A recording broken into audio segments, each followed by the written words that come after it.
LeBron James still in the hot pursuit of Kareem Abdul-Jabbar, but first things first, he's trying to help his Lakers get a win against a returning Tyrese Haliburton and the Indiana Pacers. And by the way, congratulations to Tyrese, a first-time All-Star as the reserves were announced. LeBron, you obviously know he's going to be an All-Star every time year. But Haliburton and the Pacers were game early. Look at Haliburton going and one. And then some beautiful dimes by one of the game's best floor generals. It's Haliburton. He's not looking inside to Miles Turner. More dimes from Tyrese. Whoop-de-doo. Catches the king slipping with the behind the back. I know you like that. LeBron. Okay. Now I got to get in my bag since I see the young fella in his. Lakers down, though, pretty much this entire basketball game, in large part due to the phenomenal play of the first-time All-Star. What a return for Tyrese.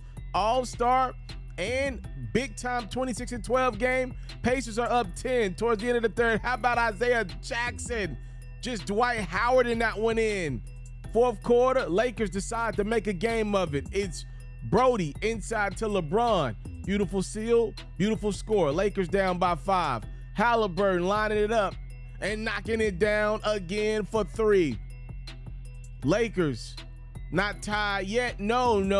Another seal, this time by Anthony Davis, who was most notably not named an All-Star.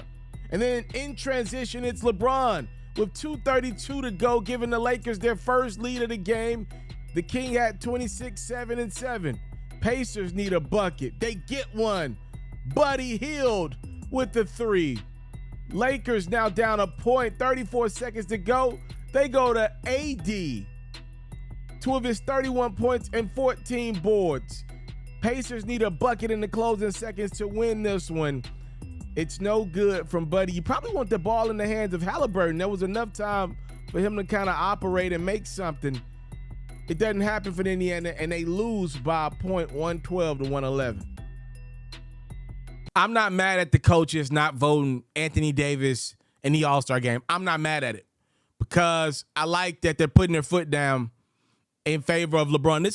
That's about LeBron. That's showing respect to LeBron. That's letting the league know we're going to value playing, and Anthony Davis misses too much time. If you look at the numbers, if Anthony Davis didn't make the All-Star game, technically Zion shouldn't have made it either. If you want to be real about it, if you want to have a real honest conversation. But the difference is Zion was clear as day the number one in New Orleans. Anthony Davis was hovering around it with LeBron. We don't know. And that was never supposed to be the setup. LeBron was supposed to be the clear-cut number 2 right now. But go back to injuries, I believe is the biggest reason why the Lakers can't depend on him. And the coaches are letting you know what they feel about AD. They're telling you, we ain't voting him in because he ain't reliable. And when you start getting into all-star conversations, reliability is a big thing. Now, if I had it my way, looking at how it played out, Zion probably shouldn't have been in this game either. Just looking at how it played out, I voted for Zion. Be clear about that.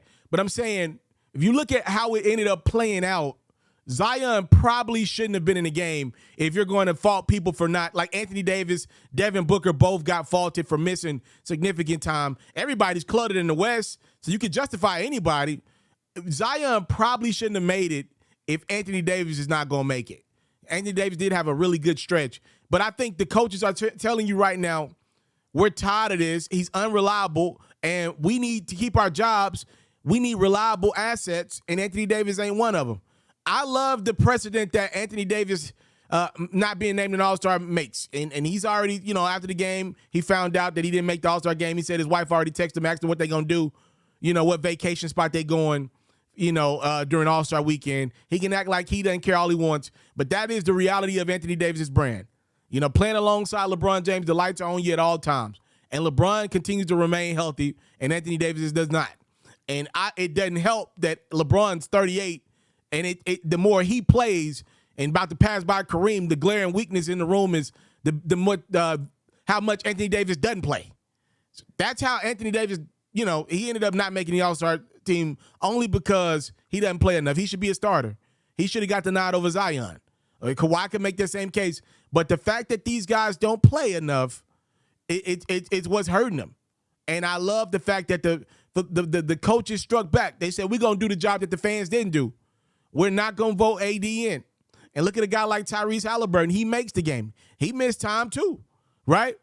The difference is Haliburton, when he was playing and even in this game, he's clear-cut the Pacers' #1 option. Anthony Davis has not distinguished that.